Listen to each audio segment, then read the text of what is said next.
The survey vessel Persimmon Draw came back to Ventry landing on the 14th of September, 1897, with one man at the wheel and 8 names that would never answer a roll call again.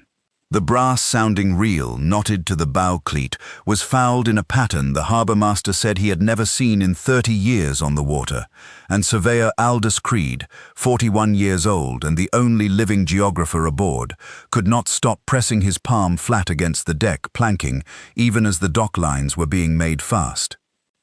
What follows is drawn from Creed's sworn deposition, taken over 3 sessions before the Ohio Valley Cartographic Society's inquest board in the autumn of 1897 and sealed under a liability rider the same week it was completed. The board's session transcripts, the engineer's log, and cartographer Fen Busby's handwritten notation sheet, still pinned to the chart table when the vessel docked, were each removed from the Society's active archive before the year was out. The sounding reel itself was retained as exhibit material and has not been returned. What is reproduced here is a portion of Creed's deposition as recovered from a secondary copy held in a private collection, presented in his own words, in the order he gave them.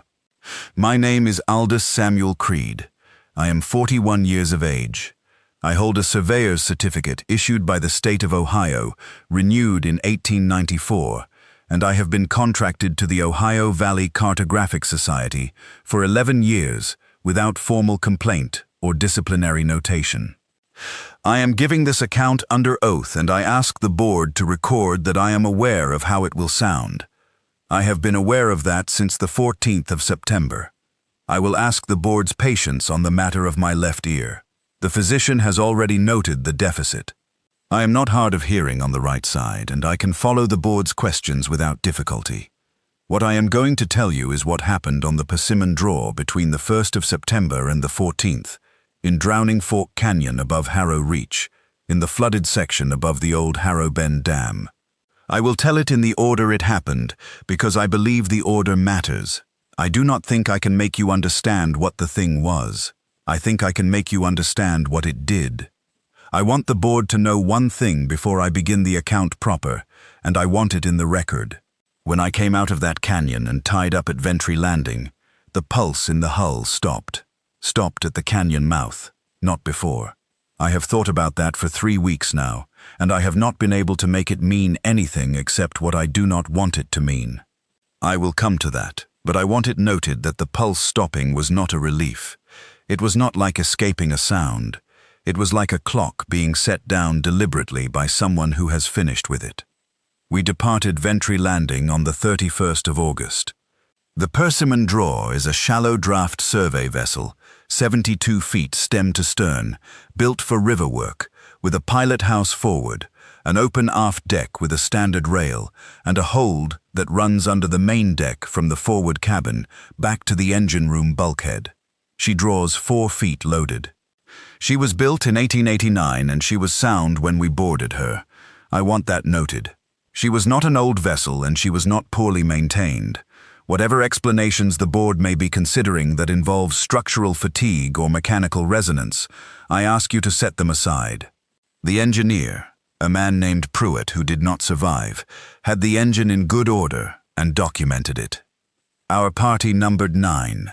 Expedition leader Harlan Voss, 48 years old, contracted through the society as field director. Voss was a competent man and not a fearful one, and I have tried not to hold against him the decisions he made in the last days, because I believe he was operating on the best information he had and simply could not accept what the information was telling him. Cartographer Fen Busby, 33, the best practical cartographer I have worked with, meticulous, given to quiet, methodical thinking, brought his own instruments, including a metronome for timing measurement sequences, which becomes relevant. Engineer Pruitt, 50-some, I never learned his first name. Everyone called him Pruitt. Deck hands Darrow and Pitts, both young men, both from the same county in Kentucky, traveled together and worked together and are together now, I suppose, wherever they are. Contracted riflemen Sutter and Cole, hired by Voss for ice shelf work where animal hazard was considered a possibility.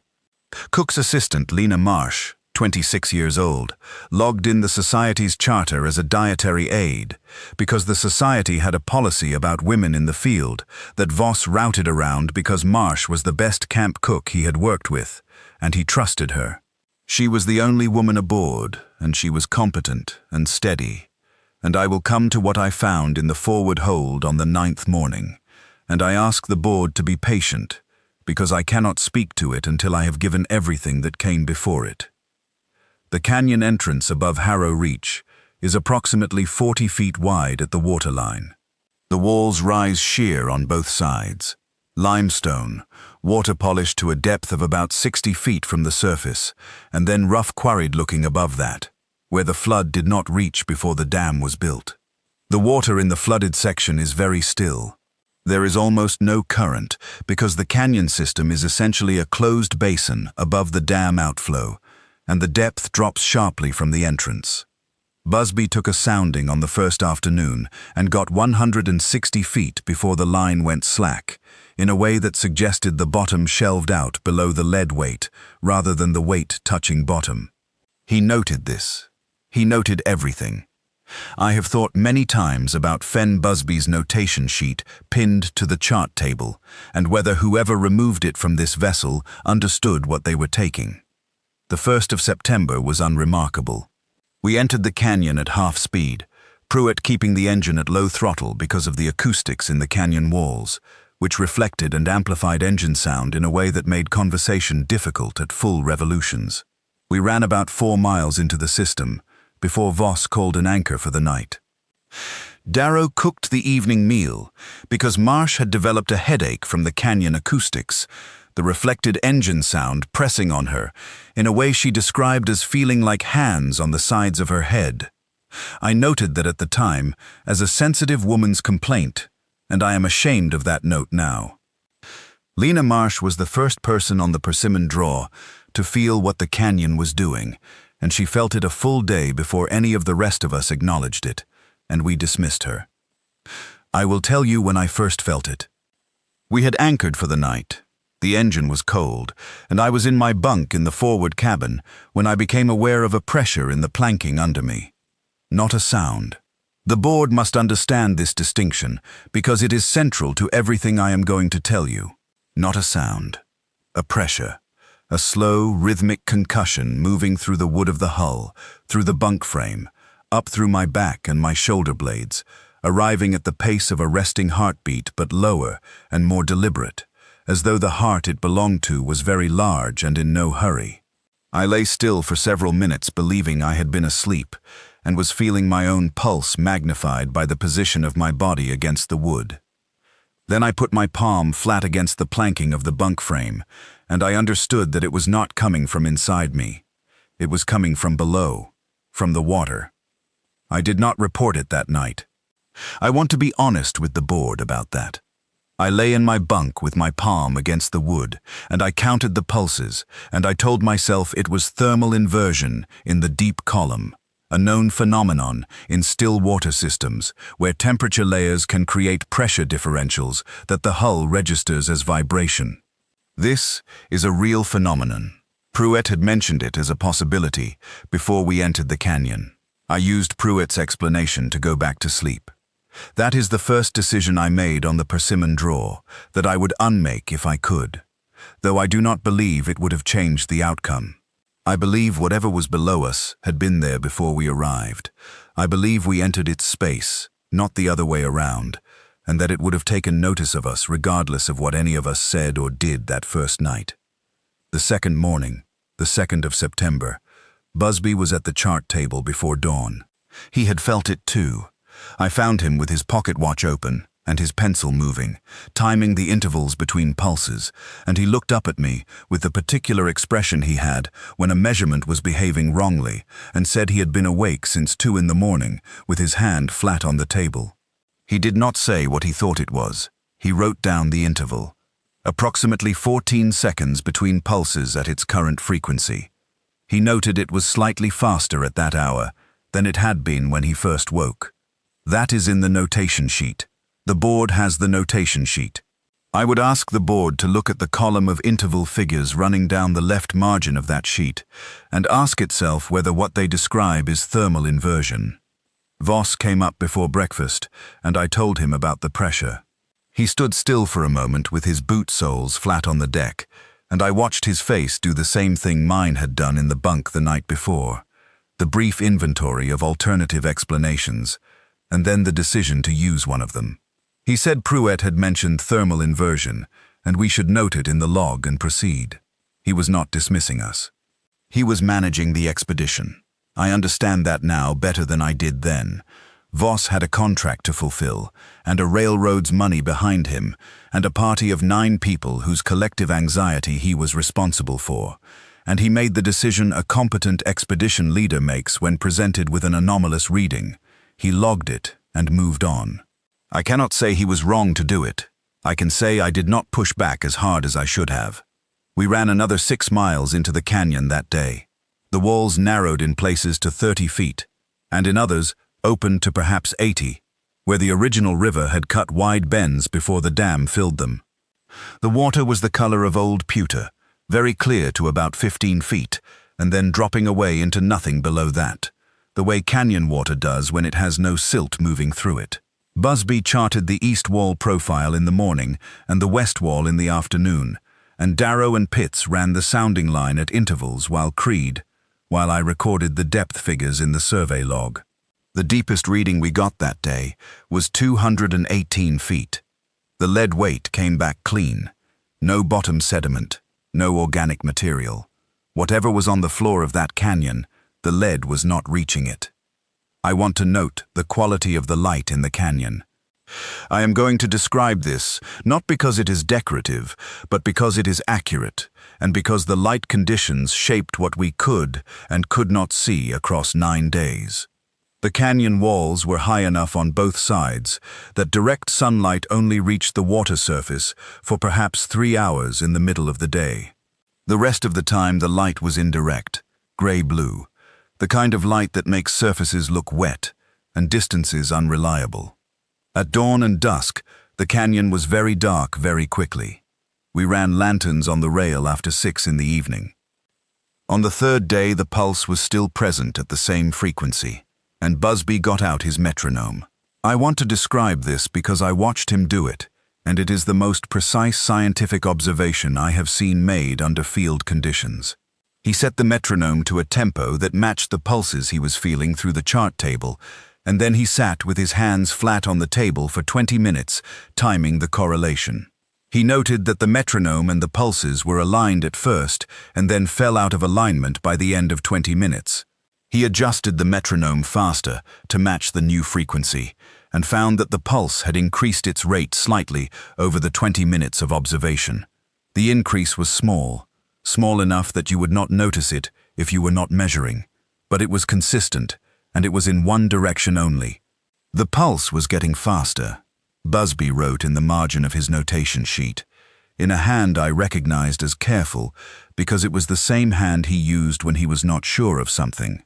Not thermal, not mechanical, source moving, he told Voss. Voss looked at the notation sheet for a long time, and then he told Busby that they would complete the western wall survey before making any decision about the schedule. That was the afternoon of the 3rd day. I will ask the board to remember what Busby wrote in that margin, because everything that comes after it follows from that 3-word observation as surely as water follows a slope. That evening, Marsh served supper in the main cabin, and she was quiet in the way she had been since the first day, a quietness that was not natural to her. She was a talkative woman in ordinary circumstances, the kind of person who fills a working silence with observation and comment, and her silence on the persimmon drawer had been noticeable from the first day. After supper, she helped Darrow clear the plates, and then she sat down at the table with both her palms flat on the wood, not in a deliberate way, not in the way Busby had put his hands down to measure, but in an unconscious way, the way you press a bruise. I watched her sit like that for several minutes. She did not appear to be thinking about it. Her hands were simply seeking the surface, and the surface was telling her something, and her body knew it, even if she did not have words for it. I did not say anything to her that evening. I have thought about that many times. By the morning of the fourth day, the pulse was arriving in what Busby had determined were two distinct sessions, a longer, slower sequence before dawn and a stronger, faster sequence at dusk. The dawn pulse lasted approximately 40 minutes by his measurement. The dusk pulse lasted closer to an hour. He compared the morning pulse to the prior morning and found it measurably stronger, not louder. Pressure does not have loudness in the way sound does, but the depth of it, the quality of how far it penetrated the body when you stood on the deck, had increased. On the first morning I had felt it in my shoulder blades lying down. By the fourth morning I felt it through the soles of my boots when I stood on the deck planking. Pruett, who had been the most committed to the thermal inversion explanation, came to Voss on the fourth morning and said he could feel it in his knees and that he wanted to check the engine mounts for resonance. Voss told him to check them.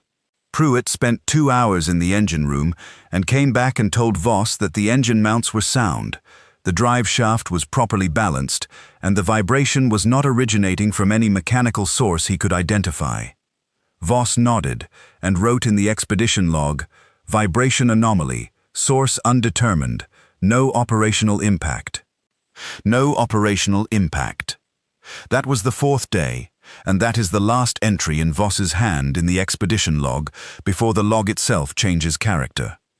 After the fourth day, I kept the log because Voss was spending less time at the chart table and more time at the rail, watching the water. I want to note that for the record. Harlan Voss, who was not a fearful man, spent the evenings of the fourth and fifth day, standing at the aft rail looking down at the water with an expression I had not seen on him before. Not fear exactly, something more like recognition. As if the water was confirming something he had known was coming and had been hoping would not arrive. I should describe the water on those days. By the fourth day we were approximately 14 miles into the canyon system. The water on either side of the hull was perfectly flat. There was no wind in the canyon and no current, and the water sat like poured lead. But beneath the surface, in the first 15 feet where the visibility held, there was movement. Not fish, not debris, a quality of the water itself, a slow circulation in the upper column, as though something large below was displacing it without breaking the surface. You could see it if you watched the water for long enough, a long, gradual upwelling on one side of the vessel and a corresponding downpull on the other, as though the hull was sitting over something that was breathing, slowly, deliberately. Busby saw it too. He did not say the word I was thinking. He said that the displacement pattern was inconsistent with current or thermal convection, and that it suggested a moving source at depth. He said he wanted to take another sounding. He put the reel over the side and ran the line, 200 feet. The lead came back clean again, which meant whatever was causing the displacement was either at or below 200 feet, or was displacing water from a depth at which the lead weight could not reach it. Busby wound the reel back in and stood at the rail, looking at the clean lead for a long moment. And then he put the reel down on the deck and said nothing else that afternoon. The fifth day passed without direct incident, and I am going to give the board the truth of it, even though it is not dramatic. On the fifth day we were all afraid, and none of us said so. We surveyed the eastern wall from the vessel's port side. Darrow and Pitts worked the sounding line without speaking more than was necessary. Sutter and Cole, the riflemen, had stopped leaning on the rail and were spending their time inside the main cabin, or the pilot house, and when I asked Sutter why he was not on deck, he said he did not see any reason to be outside if he did not have to be. Cole said nothing. He was cleaning his rifle for the fourth time that day. Marsh served lunch in the cabin and supper in the cabin, and did not come out on deck at all on the fifth day. I went to check on her in the afternoon, and she was sitting at the galley table, with her hands flat on the wood, and she looked at me and said, "It's asking something." Those are her words, and I want them in the record. She said it the way you say something that has been sitting in your chest for days, and finally had to come out. It is asking something. I did not know what to say to her. I told her we would be clear of the canyon system in 3 more days if the survey went to schedule. She nodded. She did not believe me, and neither did I. The pulse on the morning of the 5th day was strong enough that I felt it in my sternum when I stood still on the deck. Not painful, not loud, but deep, the way a church organ's lowest note is deep, when you feel it in your chest cavity, rather than hearing it with your ears. Busby's interval figures had continued their single-direction change. The pulse was coming faster now, and it was coming from a direction. It was not uniform around the hull. The strongest pressure was always from the stern, always from below and behind, and it moved around the hull over the course of each pulse session, tracking along the starboard side and fading on the port, then reversing, as though whatever was producing it was circling, slowly, at great depth, but circling. The 6th day is the day I have to be most careful about. I want to give the board an accurate account of what I saw, and I want to be precise about the conditions and my position, because I understand that what I am going to describe is the part of this deposition that will be most difficult for the board to receive. We had anchored for the previous night approximately 16 miles into the canyon. The walls at that point were close, perhaps 40 feet between them, and the water below was very deep. Busby had gotten no reading at 200 feet on the previous evening's sounding. The morning pulse had woken me before dawn. Stronger than any previous morning, felt this time in my jaw as well as my sternum, a vibration that made my back teeth hum faintly against each other. I lay in the bunk and counted it and told myself to stand up. It took me longer than I would like to admit. By mid-morning we were underway again, running slowly northward into the canyon. Busby was on the aft deck working a triangulation measurement on the canyon wall above us, using his transit and a set of reference marks he had painted on the stone. I was in the wheelhouse with Pruitt, who was holding a very steady course and not speaking. Voss was forward, looking at the ice that had begun to appear on the upper canyon walls above the old flood line, the first indication that we were approaching the upper reaches where the canyon opened out toward the polar shelf above. The ice was not extraordinary. It was consistent with the elevation and the season. Voss was noting it in his log. I was watching through the wheelhouse window, not for any particular reason, not because I had any expectation of what I was about to see, but because standing still in that canyon made me feel the pressure more acutely, and occupation of my eyes helped. I was watching the aft deck through the wheelhouse rear glass. Busby was at the starboard aft corner, his transit on its tripod, his back partly toward the water. He had his notebook in his left hand, and his pencil in his right, and he was making a notation. The water behind him was flat. The light was the grey-blue canyon light, mid-morning. The surface of the water 40 feet behind the vessel's stern was flat, and then it was not flat. There is no word for the way it came up. Not a wave, not a swell. A displacement. The way a submerged log comes up when the rope holding it is cut. That sudden surge from depth, but much larger and much slower and entirely deliberate. The surface lifted and parted, and what came through it was not a head, not the way an animal's head normally clears water.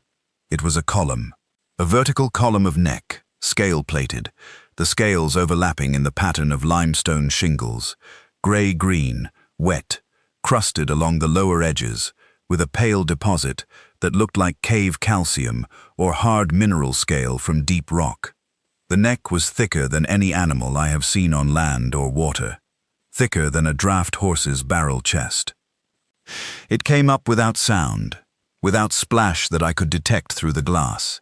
It simply rose until perhaps 8 feet of it were clear of the surface, and it did not rear or swing or make any display. It positioned itself behind the vessel's stern with the quality of something taking a measured look. The head did not clear the waterline. I want to be exact about this because it is important. The head remained just below the surface, and what I could see of it was its upper aspect, seen through perhaps 8 inches of clear water. The shape was large. The eye that was turned toward the aft deck was yellow, the yellow of old lamplight, and it was still. Not the rapid, reactive stillness of an alarmed animal. The stillness of something that sees clearly and is deciding. It looked at the aft deck for what I estimate was 4 seconds. Busby was still making his notation. Then the neck went back down, not slowly, not quickly, a controlled descent, and Busby was not on the deck. The railing was intact. There was no sound. There was no splash. The transit was still on its tripod.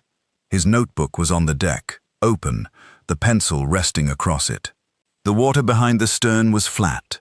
I stood in the wheelhouse for a moment that felt much longer than it was, with my hand on the wheelhouse glass, looking at the empty aft deck and the intact railing and the notebook lying open on the planking. Then I went to the companionway and I said Busby's name. I said it twice. There was no answer except the walls of the canyon, which gave me back the shape of his name flattened by stone. Pruett came out of the wheelhouse behind me and looked at the empty deck and said nothing for a long time. Then he said we needed to tell Voss. I went forward and I told Voss what I had seen. I told him the whole of it, the neck, the scale plates, the eye, the 4 seconds. Voss listened with his hands at his sides and his face in the same expression he had worn at the aft rail on the 4th evening, that quality of a man receiving confirmation of something he had dreaded knowing. When I finished, he was quiet. Then he turned to Sutter, who had come out of the cabin when he heard my voice, and he said, "Get coal and get your rifles to the wheelhouse now." That is the first of Voss's words I want in the record verbatim. He was calm when he said it. He was not panicking. He was a man with a plan, and I believe the plan was already forming in his head on the 4th evening when he stood at the aft rail, and that what I had just told him had only confirmed the shape of it. He told me to bring Busby's notation sheet inside and to lock the aft cabin door. He told Pruett to keep the engine at low idle and to maintain our current position. He told Darrow and Pitts to bring all the sounding equipment inside and to stay off the open deck. Then he called all of us into the main cabin, including Marsh, and he gave us a clear account of what he intended to do. The canyon above our current position opened out over the next 4 miles into what the pre-survey charts called the upper ice shelf, a broad, flat section of exposed stone and ice where the old river had run across a granite ledge before dropping into the canyon. The shelf was above the flood line. You could reach it from the vessel by a fixed iron ladder bolted to the canyon wall at a point approximately 3 miles ahead. Once on the shelf, you had line of sight to the high ground above the canyon rim, and with a heliograph, you could signal the relay station at Harrow Reach, which had been established specifically for this survey. Voss's plan was to reach the shelf, signal for extraction, and abandon the canyon survey. He said the Society's contract was a secondary concern. He said those words clearly, and I want them in the record. He said, "The survey is secondary." He then said we would run for the shelf ladder at first light. The 7th day we ran the 3 miles to the shelf ladder in 40 minutes, and we tied up at the iron ladder in the early morning. The pulse that morning was the strongest yet. I felt it in my sternum and in my back teeth simultaneously, standing on the deck in the gray dawn light, and I saw Marsh put her hand flat on the rail and close her eyes for a moment. The canyon walls at the shelf section opened up to perhaps 100 feet apart, and the ice shelf itself was 8 feet above the waterline, accessible by the ladder. Voss climbed it first with the heliograph kit, and then Sutter and Cole followed. The rest of us stayed on the vessel. The 7th day we signaled for 8 hours and got no reply from the Harrow Reach relay. Voss came back down in the evening with the heliograph kit and said the relay was either unmanned or obstructed, and that we would try again in the morning. He did not say what we would do if we got no reply in the morning, and no one asked him. Darrow made coffee, and we sat in the main cabin with the lanterns lit and the engine idling gently, and the pulse came through the cabin floor and up through the legs of our chairs and into us, steady, regular, slightly faster than it had been the day before. Cole cleaned his rifle again. Darrow and Pitts played cards without speaking. Marsh sat with her hands flat on the table. I tried to read Busby's notation sheet, but I kept looking at the last entry, the 3 words in his careful margin hand, and I had to put it face down. The morning of the 8th day is the morning I would give anything to undo. Not because of what I did, because of what I did not do. Pruett reported at dawn that the anchor chain had fouled on something below in the night. He had tried to raise the anchor from the windlass, and it would not come. He went below and reported that the chain was under heavy tension, not caught on the bottom in the ordinary sense, wrapped or snagged in a way that put an upward pull on it from the windlass side and a downward pull from below that should not have been physically possible given the direction of the chain's lay. He needed men in the water to free it. I told him to cut the chain. Pruett told me that we needed the anchor for the return run, that without the anchor we could not hold position in the canyon for the return passage if weather came in. He was right about the meteorology. He was right about the seamanship. He was absolutely right.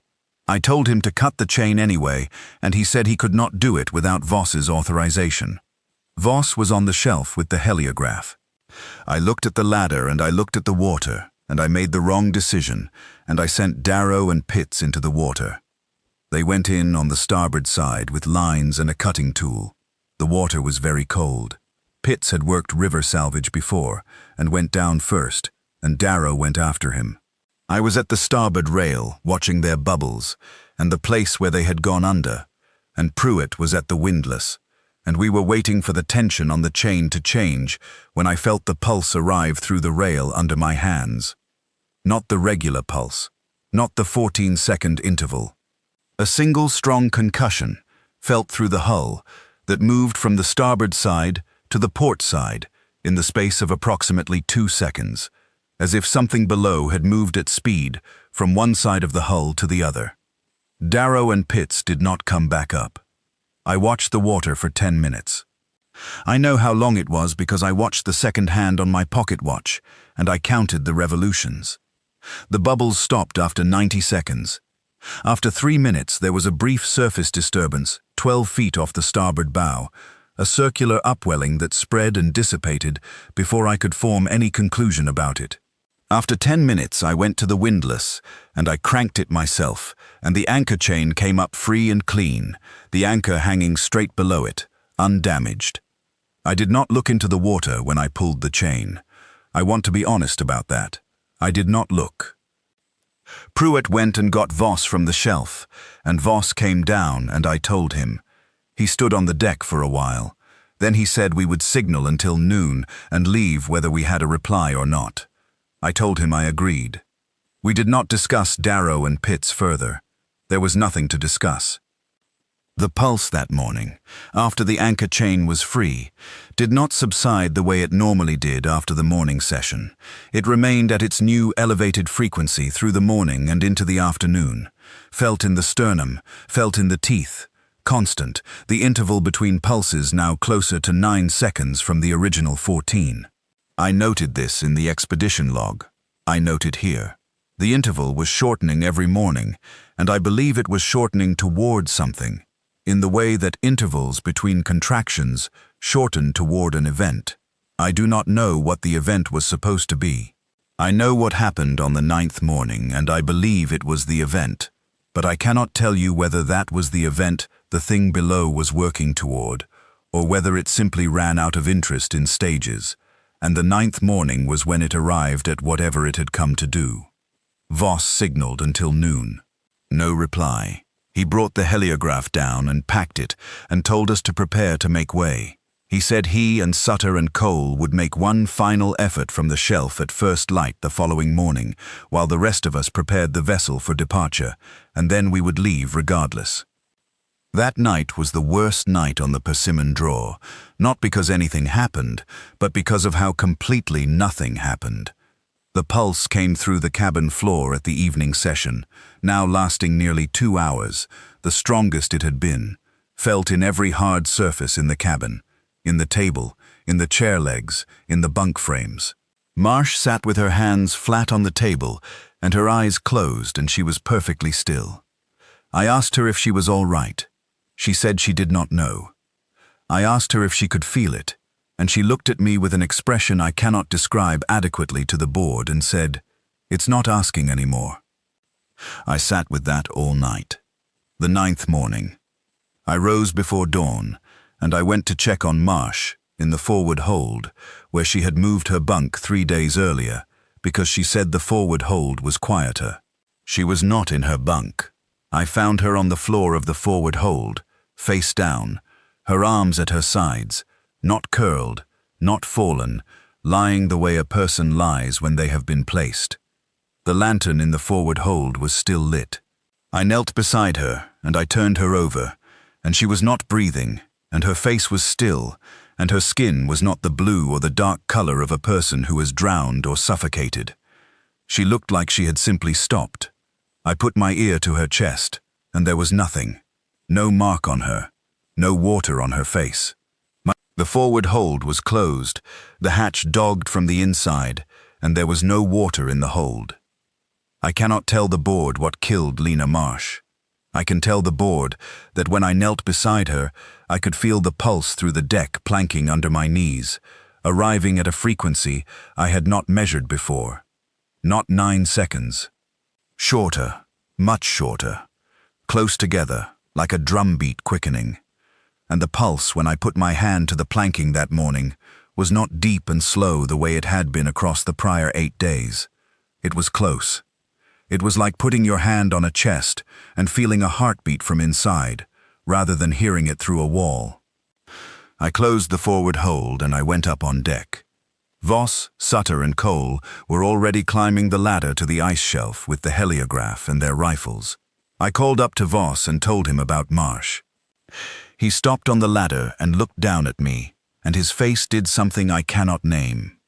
Then he looked at the water, and he looked back at me, and he said, "Stay with the vessel, Creed. Keep Pruitt below." He did not wait for an answer. I watched them go up the ladder, Sutter last, his rifle across his back. The ice shelf was in the grey pre-dawn light, bright with ice, and the three of them looked very small against the canyon wall.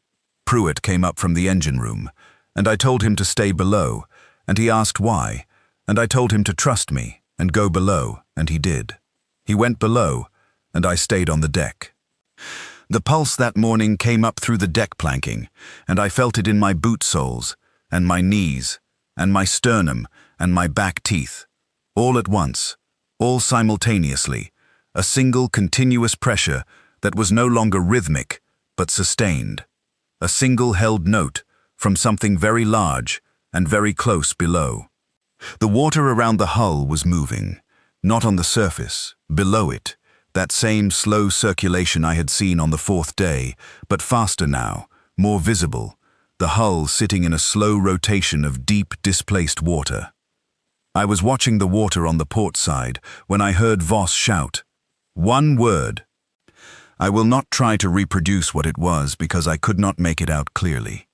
It was a single short word, sharp, not a scream, not a plea, the word you shout when you are surprised beyond your ability to manage it. Voss was not a man who cried out. In 11 years of field work, I had never heard Harlan Voss raise his voice in alarm. Then the hull heeled.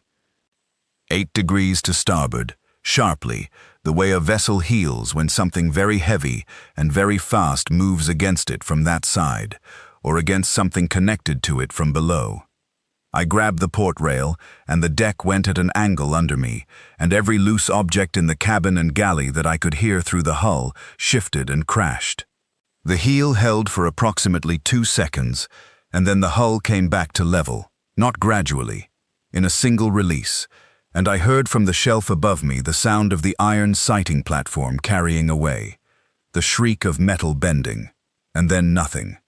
I went to the ladder, and I looked up. The shelf was empty. The sighting platform, a welded iron frame bolted to the canyon wall with 4 anchor bolts, had its upper 2 support struts bent outward and downward at an angle that would have required force applied from above and pulling toward the water. Not from a fall. You do not bend iron struts outward and down by falling off a platform. You bend them that way if something pulls the platform toward the water from below while the bolts hold. The 2 rifle cases were on the shelf, split open, the rifles gone. The heliograph lay on its side, the mirror cracked. The shelf was otherwise clean. No Voss, no Sutter, no Cole. I stood on the ladder with my hands on the iron rungs, and I looked at that empty shelf for a long time. The canyon was silent around me. The pulse beneath my hands and feet, conducted through the ladder, had stopped. Completely stopped. Not faded, not diminished. Gone, the way a sound stops when the thing making it closes its mouth. I climbed back down to the vessel and I went below, and I told Pruitt that Voss and the others were gone. I told him we needed to make for the canyon mouth. He asked me where Voss was, and I told him Voss was gone. He did not ask me anything else. He went to the engine room, and I went to the wheelhouse, and we turned the persimmon drawer around in the narrow canyon, which took 3 attempts in the confined water, and we ran for the canyon mouth. 2 days running, with Marsh in the forward hold and the anchor stowed, and the log open on the chart table. I kept the log those 2 days. I noted the depth readings at intervals out of professional habit, and because doing so kept my hands occupied.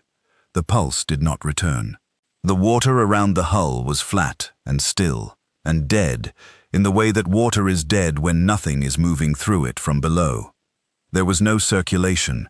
There was no displacement. There was nothing.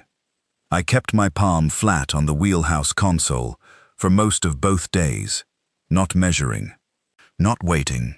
I want the board to understand that. I was not waiting for it to come back. I had understood on the ladder, when the pulse stopped at the moment I looked at the empty shelf, that it was finished, that it had taken what it came for. I kept my hand on the console because I could not stop myself. Because 9 days of that vibration in my bones had made the absence of it feel wrong in a way I do not have language for. The silence was worse than the pulse had been. The silence felt like being watched by something that has already eaten and is simply noting your departure. We cleared the canyon mouth on the morning of the 14th of September. Pruitt ran the engine at full throttle the moment we were in open water, and I let him. I stood in the stern and watched the canyon entrance recede behind us, and I waited to feel something. Relief or grief or fear or anything with a name. What I felt was the question that has not left me since. Marsh and I were in the hold and in the vessel respectively when the thing took Voss and Sutter and Cole. Pruitt was below. We were the ones it did not take. I have turned that over and over for 3 weeks, and I cannot make it into a pattern I can live with. Darrow and Pitts went into the water, and the water took them.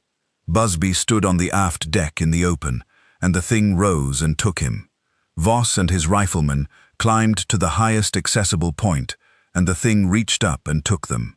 And Marsh died in a closed hold, with no water in her lungs and no mark on her body, and the hatch dogged from the inside. And Pruitt and I came home. I have tried to find a principle in it, something that would explain why us and not the others, what we did or failed to do, that earned us the canyon mouth.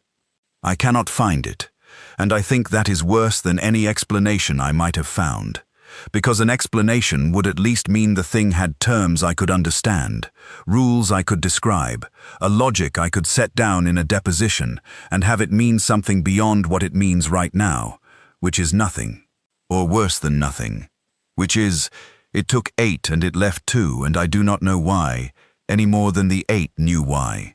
I press my palm against flat surfaces. I know I do it. I cannot stop doing it. The physician says the hearing loss in my left ear is consistent with sustained low-frequency vibration exposure. He said it the way physicians say things they have a category for, when they do not have a category for the actual thing they are looking at. I lost the hearing in my left ear, and I have a notched line in the enamel of 3 of my back teeth that the dentist said looked like sustained clenching over a long period, which is one explanation for 9 mornings of being vibrated from the inside. I told the dentist I had been on a vessel with engine trouble. He wrote that in his record. I suppose that is what records are for. I want to say one last thing before I close this account, and I ask the board to receive it not as an emotional statement, but as an observation. I am a surveyor. I have spent 20 years measuring things, naming them, setting them down on paper in the belief that what can be measured can be known, and what can be known can be managed. I believe that discipline. I have not lost faith in it. But what was in Drowning Fork Canyon is not in any chart. It is not in any survey. It will not be in the survey that the Society eventually files for this canyon, because the survey was not completed and the canyon is not fit to be charted. Whatever the railroad's contract requires, the canyon above Harrow Reach is not ground that should be built on, or over, or through. I am saying this as a professional observation. The thing in that water does not leave the canyon. I believe that. The pulse stopped at the canyon mouth. Whatever it is, it appears to stay where it is. But the canyon mouth is real, and the canyon is real, and the limestone shelving the railroad wants to run a bed over is 12 feet above the thing's demonstrated reach, and I would not build on it. That is my testimony. I have nothing further to add, except to note that Fen Busby's notation sheet is still pinned to the chart table on the persimmon drawer, and I would ask the board to preserve it, because it is the only scientific record of what was in that water. And Busby was a careful man, and he deserved to be right about something. The inquest board of the Ohio Valley Cartographic Society convened on the 23rd of September, 1897, and closed its proceedings on the afternoon of the same day. Creed's deposition, 3 sessions and approximately 60 pages of recorded testimony, was reviewed by the board in the morning session and not entered into the Society's permanent archive. The board's finding, recorded in a single paragraph in the Society's administrative log, classified the loss of 8 expedition members as accidental drowning by misadventure, attributable to cold water immersion in a confined water body under adverse surveying conditions. The finding noted that the persimmon drawer had been operating under a commercial survey charter contingent on completion of the limestone shelf assessment above Harrow Reach, and that the incomplete survey did not void the charter's payment schedule, as the interruption was classified as an act of natural hazard beyond the contractor's control. This determination was made in the presence of 2 Society officers and 1 representative of the railroad interest holding the survey contract. No coroner was present. No next-of-kin notification forms were filed with the board. The 8 deaths were not reported to the state as occupational casualties. Creed's deposition was sealed under a liability rider attached to the expedition's commercial charter, a provision that classified witness testimony taken in the course of a contracted survey as proprietary operational documentation, not subject to public disclosure. The rider had not been present in the original charter. It was inserted retroactively, and the board officer who signed it had also signed the original charter, and neither the insertion nor his signature on both documents was noted as a conflict. The sealed deposition was transferred to the Society's archive under a restricted classification. It does not appear in the Society's published catalogue of holdings for 1897, 1898, or 1899. Fen Busby's notation sheet, which Creed had specifically requested the board preserve, was not among the items catalogued when the persimmon drawer was cleared from dock. The chart table was described in the vessel's clearance inspection as clean and empty. The engineer Pruitt was paid through the end of September and does not appear in any subsequent Society contract. He did not give testimony to the board. His address, recorded in the expedition roster, proved to belong to a boarding house that had no record of a lodger by that name. The 1899 Federal Survey Index of navigable and charted water bodies in the Ohio Valley region does not contain an entry for Drowning Fork Canyon above Harrow Reach. The canyon system, flooded by the Harrow Bend Dam in 1891 and surveyed by the Society's vessel in 1897, appears in no federal cartographic record after 1895. The dam is listed. The Harrow Reach relay station is listed. The canyon above the dam is not. There is no notation explaining the omission. The canyon's absence from the index is not marked as a deliberate exclusion or a gap in coverage. It is simply not there, the way a room is not there when the door that leads to it has been plastered over and painted, and no one currently living in the house remembers why. The railroad bed was laid along a different route in 1901. The justification given in the Society's subsequent survey report, prepared by a different contractor, was topographic, related to grade percentages and limestone stability. The report does not reference the 1897 survey. It does not note that a prior survey was conducted. There is no record in the Society's archive, the railroad's construction files, or the federal index of the decision to reroute, meaning the decision was made without a paper trail, which is not how decisions of that cost and scale are made, unless the reason for the decision is one that cannot be written down. The families of Fen Busby, Darrow, Pitts, and Lena Marsh sent correspondence to the Society in the months following the expedition. The letters sent by Busby's wife, 4 in total, asked for an accounting of her husband's death and for the return of his instruments and notation books. Each letter received a response on Society letterhead. The responses described Busby's death as a drowning accident, expressed the Society's condolences, and declined to provide his instruments on the grounds that they were expedition equipment under charter terms and remained Society property.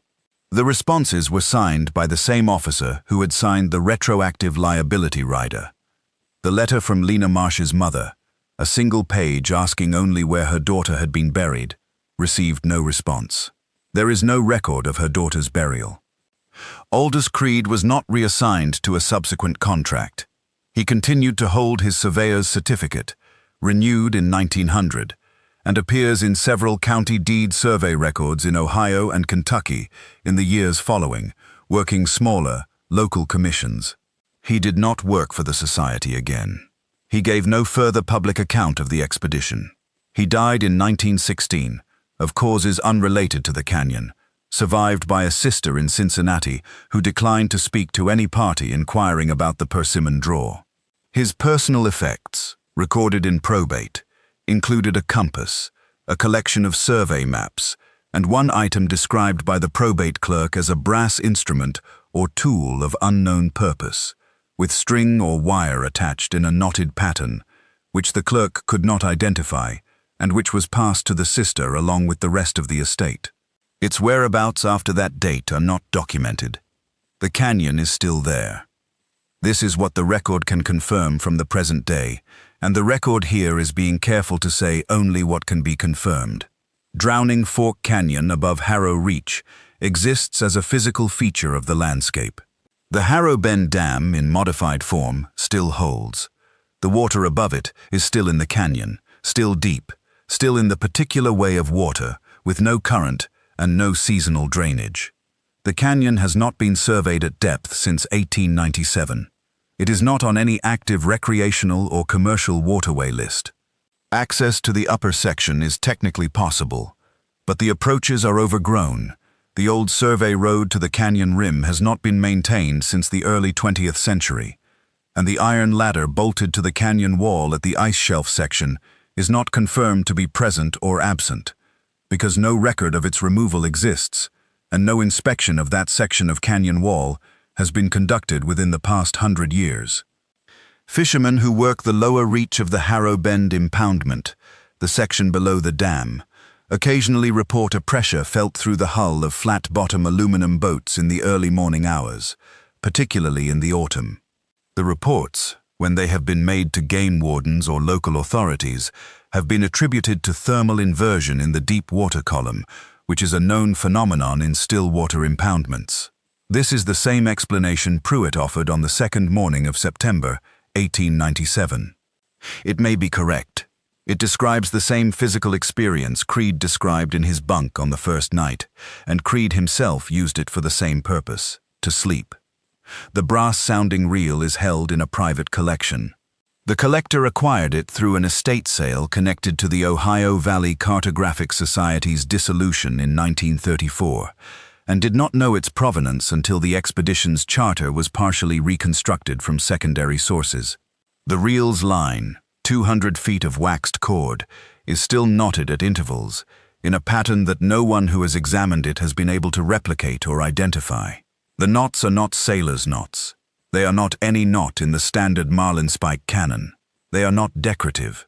They are spaced at intervals that, if the interval between the first and second knot is assigned a value, form a ratio that decreases by the same proportion across the full length of the cord, as though recording a sequence that was converging on something. The lead weight is gone. The end of the cord where the weight would have attached is not frayed or cut. It is smooth, as if the weight was removed by something that did not pull, but simply opened the cord and took it. The inquest found 8 accidental drownings. The record holds that finding. Nothing in the record contradicts it. The deposition is sealed. The canyon is uncharted, and the only man who came back spent the last 19 years of his life pressing his palm against flat surfaces, listening for a rhythm that stopped at the canyon mouth, and that he spent the rest of his life not being sure had actually stopped or only paused. If you are reading this or listening to this, you are in possession of more of Aldous Creed's account than any official body has acknowledged since 1897. That is not an accident of preservation. Someone decided what would be kept and what would be removed, and the shape of what was removed is too consistent, too complete, and too convenient to be indifference. 8 people entered Drowning Fork Canyon and did not come out, and the institutions that sent them there closed the file in an afternoon and have not reopened it in over a century. The canyon is still there.